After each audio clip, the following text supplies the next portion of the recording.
Hello crypto boys and ghouls, and welcome back to the channel, Tales from the Cryptmancer, where we feature content on play to earn games on the blockchain such as Splinterlands. And today I have a video that I think is going to be must-watch Splinterlands content. And today we're going to talk about life after rank rewards and what might change. And I don't have a crystal ball, right? But I can try and help us all predict what might happen with a maybe decent high probability. Let's see. What I wanted to start with is users, because at the end of the day, it's all about understanding the users. Again, going back to humans and bots, it actually matters because we know that the new ranked reward system will have a significant impact on both the bots and humans, but because we play differently, the game that is, it will affect us differently. So understanding the numbers is key.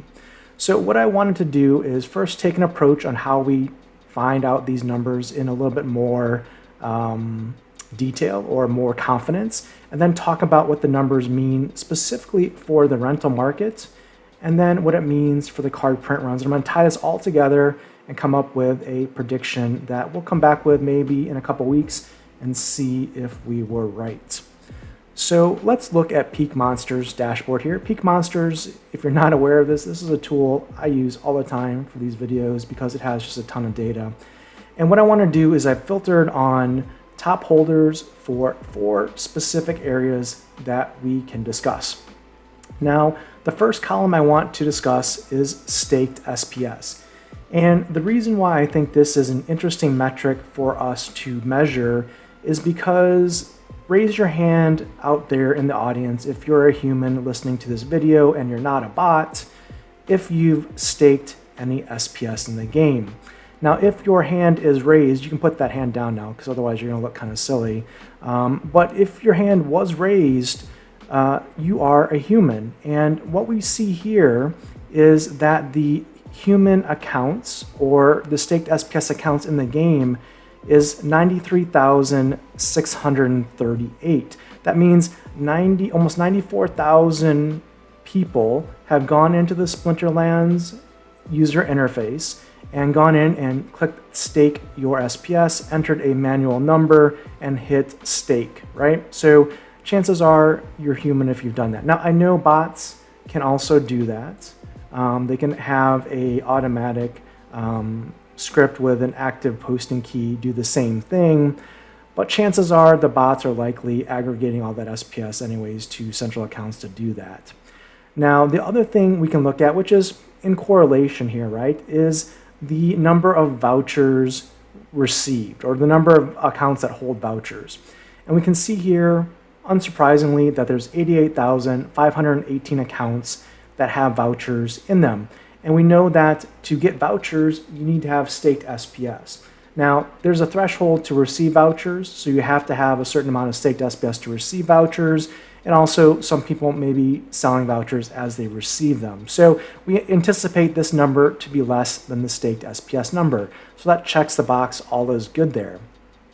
The other thing I just wanted to highlight, just because it's an interesting statistic, and I think Neil McSpadden has talked about this on his Monster Maverick show as well, is the accounts that hold Chaos Legion packs right now, that have bought Chaos Legion packs, is sitting around 10,000. It's actually 9,596. So about 10,000, we assume humans, have purchased Chaos Legion packs and have them in their account. Now, this doesn't correlate to all of the players that have bought Chaos Legion packs and opened them or sold them. It just is a point-in-time picture of those that hold accounts. So just a little bit of interesting information, nothing really to do with this particular analysis, but just keep it in mind. And the last column, well, because there are 4 columns here, is collection power. And this shows the accounts in the game that have collection power currently. And unsurprisingly here, again, this validates what we kind of know. This is 418,945, so roughly 419,000 accounts that have collection power assigned to it. So that correlates roughly with our daily active users count, which, well, we kind of expect that to be similar, or at least in the same range or ballpark. So what we can extrapolate or conclude from this at a very rough estimate is, yes, we have around 400 to 420,000 daily active users or accounts with collection power in it. And of those, roughly 94,000, or let's just round it up, let's just say 100,000, roughly 100,000 of those accounts are humans. So if we go with that assumption, and it is an assumption, but let's say there's 300,000 bots, 100,000 humans in the Splinterlands ecosystem today, well, what can we do with that data? Starters, if we assume there's 300,000 bots in the ecosystem, and we assume that those bots are not buying any cards to use for the new ranked reward system, which we have not seen any indication that they're actually buying assets. And actually the behavior to date for most bot farms that we've been able to see is that they just rent the minimum collection power and brute force their way into Silver 3, some by win trading, others, I guess just by brute force. But let's just assume those 300,000 bots now are in the new ranked rewards system on day one. What are they going to do? Well, we can assume they're probably going to rent cards to still earn rewards, but only if it's profitable. So let's see if it would be profitable for them to rent cards. And let's start with the bottleneck being summoners. Now, if we look at summoners here, this is data on peak monsters of the summoners, the total cards available, the total cards for sale, as well as the number of cards on the rental market here, right? So what I did is I took a look at all the summoners, well, at least starting summoners, and it came up with this data. And what this data shows, and I just went through the first 19 summoners, and what I found was the total cards for these 19 summoners, which are mainly Chaos Legion, Dice, Untamed, and Beta summoners. There's 417,869 of these summoners. And it's only, like I said, the first 19. These are regular foil summoners, the most numerous in existence in print and on the market, 417,000. Now we know that there's only 300, well, we're assuming there's 300,000 bots in the ecosystem that are looking to rent summoners to be able to still earn cards. And we can see here that there's definitely a 1-to-1 ratio where every bot could rent one summoner here. And you can see here the numbers are a little bit less when we look at the for sale and the for rent. So for the first 19 summoners, for sale there's only 4,525 on the market, and in the rental market there's only 21,455. Now the highest BCX rental for the summoner in these first 19 is 0.0003 cents, which means for less than a penny, for a fraction of a penny, so basically free, you can rent a 1 BCX ouster in your deck and earn reward cards in the new ranked reward system. So two points to take away here. One is there's plenty of supply here in the first 19 summoners regular foil for one bot to have one summoner. That's assuming all of these cards in the ecosystem were put on the rental market. But we can see that's not the case today. There's only 21,455 on the rental market. And honestly, the reason for that is likely because these summoners are renting for the minimum rental price of 0.1 DEC. And it doesn't make sense to put them in bulk on the market because, well, it's just kind of a waste of time. So what will likely happen here once the ranked rewards go online is the number of summoners available for rent will obviously increase because all these bots are going to want to rent summoners, and us humans will want to rent to them to take their DEC from them.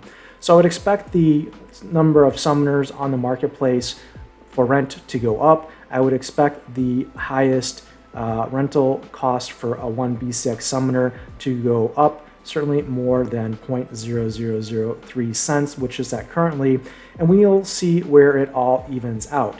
Now, the question will become is, will the bots get a summoner for every splinter?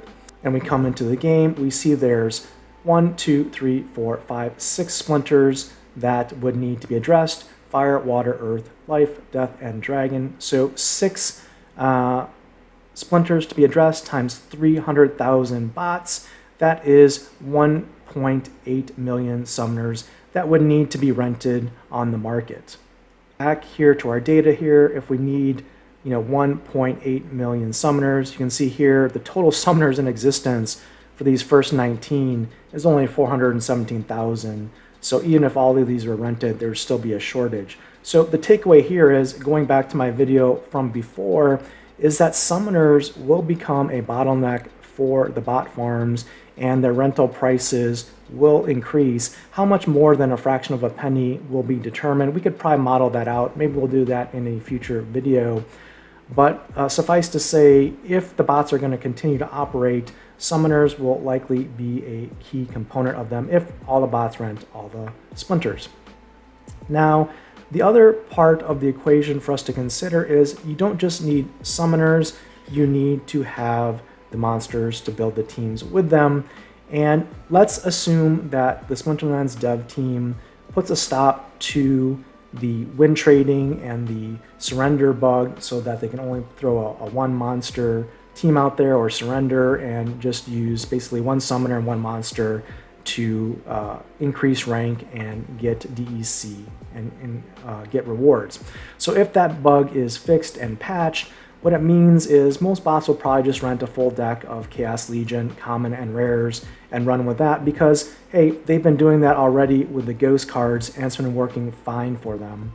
So yes, I know today they have both Untamed and Chaos Legion, Common and Rares available to them, but let's be real, they'll probably just do the bare minimum, which is going to be Chaos Legion. Now, if we look at this for a minute, this is a view of all the Chaos Legion Rares and Commons on the rental market. I'll do the quick math for you. There's 44 of them here, and the all rent for 0.0001 DEC, or excuse me, 0.0001 cents per day, which is like a fraction of a penny. It's 0.1 DEC, right? So it's like nothing. So what we see here is that at today's current rental prices, a bot in a bot farm could rent all 44 Chaos Legion, Common, and Rares for 0.0044 cents and fill out their deck to earn rewards. That's nothing. That's not even a penny a day. So obviously they're going to do that because right now they rent collection power at around 100 DEC a day on average. So yeah, a penny a day is nothing to the bot farms. But there is a slight catch here, because again, if there's the assumption that there are 300,000 bots that need to continue operating, well, let's look at a common Chaos Legion card. Right now, the Crypt Beetle, probably a good card for bots to want to rent, has total cards in the ecosystem of 155,516.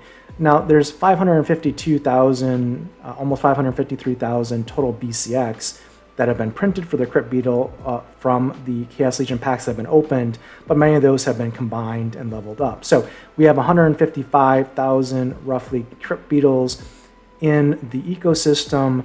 That's obviously not enough for the 300,000 bots to rent. Plus, if we have 100,000 humans, again, daily active users, 400,000 daily active users. So there's just not enough Crypt Beetles in the ecosystem right now for every account that plays on a daily basis to field a Crypt Beetle card, at least a regular foil. So this is interesting because I think we can assume that the rental prices will increase for Chaos Legion Commons. Those will increase, and it will get to a point where the value of those rentals will make it such that it makes it viable to buy Chaos Legion packs and open them, because the card values, at least from a rental perspective, will pay for themselves on the market. And we'll see consumption of Chaos Legion packs increase because of that, is what I will predict right now. If we go into the game as an example and we look at the rentals of the Crypt Beetle, again, these are renting for 0.1, so at the very bare minimum. And you can see here, actually we can go into Peak Monsters and see the rentals available for the Crypt Beetle right now on the market. There's 7,277 Crypt Beetles available for rent. I'm adding the 40 because there's 40 on this page. So there's roughly 7,200 Crypt Beetles for rent. Again, if 300,000 bots want to rent the Crypt Beetle, well, there's more demand than there's supply, and the market will do what the market does.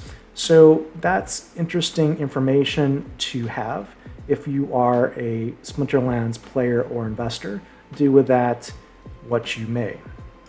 So now it is bold prediction time. Life after rank rewards, will anything change? And at least for the bots, my prediction is they will continue to operate in their current form as far as the number of bots. They'll adjust to the rental markets because the rental prices will do what it's going to do. They're going to go up, more Chaos Agent packs will be opened, etc., etc. But it's still going to be profitable for them to stay online. Again, we have to assume that the structure of the rank rewards makes it such that the bots will want to have a full owned lineup or team and not do like a partial, like maybe have a Mycelic Morphoid as the only owned card and all the rest are ghost cards. If the bots can still earn a good chunk of reward cards just with a bare minimum of owned cards, like one owned card in the team, well, then all bets are off. So if we assume that the bots will be incentivized to have a full team of an owned summoner and all owned monsters to earn rewards to get the reward cards that they're used to farming, let's just assume that 300,000 bots stay online. The rental market gets an uplift. The card sale market also gets an uplift just because of the supply and demand. Now there's more rental supply going in there and not as much on the market. So if we assume that to be the case, what changes for you and I as a player? Because we've been talking a lot about what changes for bots. Well, the reason why we've been looking at bots is because what happens to bots, what they do, and how they impact the economy is important to us as players. Here's what I would say. We know for a fact that as a human player, based on what's been stated in many town halls and the vision for the new rank rewards changes, is that the Splinterlands development team wants you to climb higher than you're climbing today, wants you to own more cards, wants you to have more collection power. So if you're in silver today, they want you to play in gold or higher. If you're in gold today, they want you to climb into diamond or higher. So for us as players, likely we will be rewarded for doing that. If we climb higher, if we get more assets, if we battle more often, we will get rewarded with better assets in the game, which is obviously good for us as players. And the other question then becomes, what happens with this whole bot and reward card and renting and player relationship? Because we also know that 12 new reward cards are going to be coming soon. And how will that affect things? Because let's look at the reward card print rates. We still have here 50% of the common cards, the existing Chaos Agent reward cards are printed. It's roughly 4 million. There's going to be 4 million more of those printed still and farmed by the bots because they're going to still operate, right, is our assumption. And now there's going to be another, well, for every common introduced in these next 12 reward cards, another 8 million of those. So we're basically doubling the supply of reward cards available to be farmed on the market by these bots, as well as the associated collection power. And is that card inflation unsustainable based on our current player base? Well, that's why the assumption earlier at the start of this video that we had of 100,000 players is important for us to look at. Because you might say, wow, that is a lot of cards on the market. It's just not going to be consumable, and it's all doom and gloom and the sky is falling. Well, if you've listened to my videos from, well, many months ago, you know my thoughts on this, and that there is not necessarily that many Chaos Agent reward cards in the grand scheme of things. and let me walk you through the math. Right now, probably it would be fair to say that Jin O'Shaughnessy is possibly the best Chaos Legion reward card available today. Now, there's obviously, how you define best is, arbitrary, but let's just say he's one of the better Chaos Legion reward cards. Now, if we look at him, there's 11 BCX of him to max level him for basically diamond and above, and 6 BCX to max him for gold. Well, if we take the worst case scenario, right, and let's say the 100,000 player base, the ultimate goal for those 100,000 players is just to get the gold, not higher to diamond or champion or anything like that, just to get to 6 BCX of Jin O'Shaughnessy. Well, if we look at the print rates for Jin O'Shaughnessy here, he's at 44% printed on 87,740 BCX.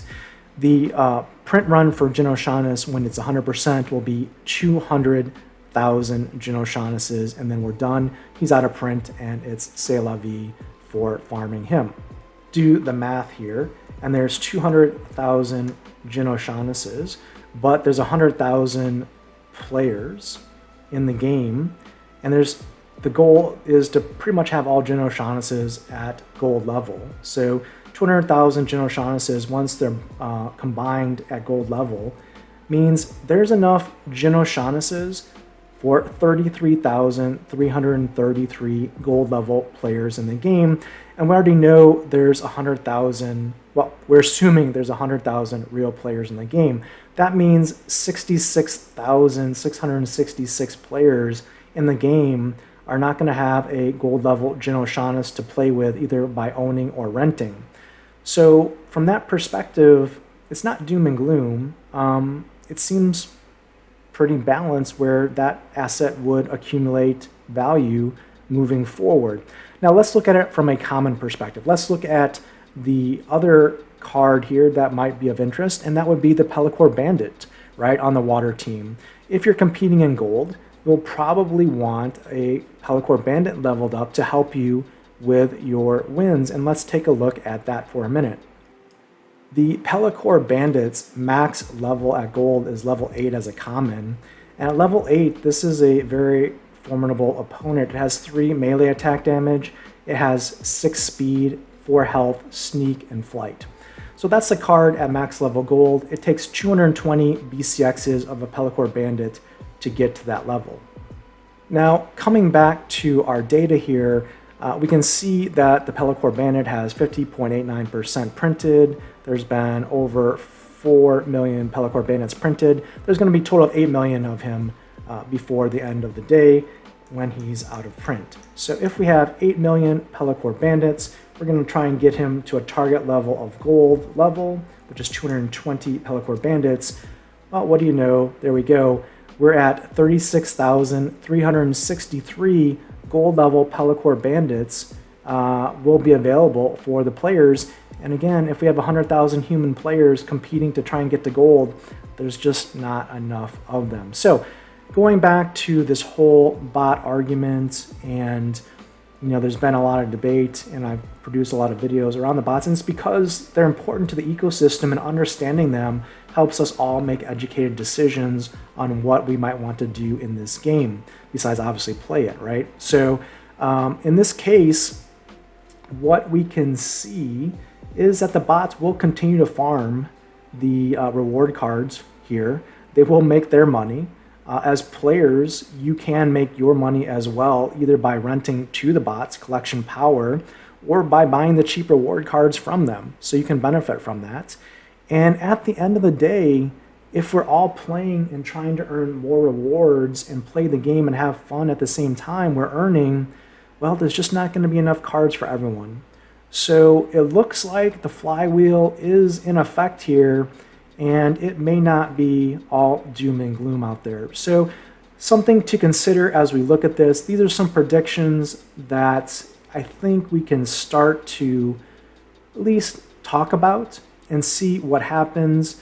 With the market being down right now, maybe it's a good time to double down. I don't know. It's not financial advice. Obviously, as we saw at the beginning of this video, I don't do that. I'm not a financial advisor, but I do want to show you the information as I'm getting it, as I'm processing it, because hey, it might be helpful for you. If it is helpful for you, please consider subscribing to the channel. We're trying to get to 1,000 subscribers. We're almost there. And yeah, if you liked the video, smash the like button. And until next time, keep stacking those stats. That's entertaining.